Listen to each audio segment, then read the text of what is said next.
తయారు చేస్తాం. దీన్నైతే ఇప్పుడు ట్రాన్స్పరెంట్ బ్యాక్గ్రౌండ్ ఉంది, దీన్ని క్లిక్ చేయండి. ఫ్రెండ్స్ మనమైతే తయారు చేస్తాం. దీన్ని అయితే ఇప్పుడైతే కాలుద్దాం. ఇప్పుడైతే నేను అగ్గి పెడుతున్నాను చూడండి. ఆకులకి ఏం ముట్టుకుంటుందిరా, ఉంటుంది కాలట్లేదు. ఇది వేరేది మార్చాలి, మార్చాలి. ఇక్కడ ఆ పుల్లలు తక్కువ ఉన్నాయి చూసుకో. అవును, ఇంటికి వెళ్తావు. చాలా దూరం కదా వెళ్ళాం. ఇటు సైడ్ కొట్టు. లేదు, నేను జేబులో పట్టుకున్నాను కదా. ఎందుకు పారేస్తావు నువ్వు?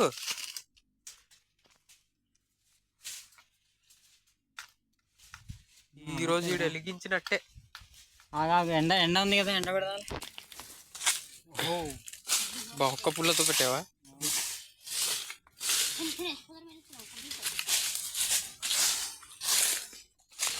అక్కడ ఇచ్చురా.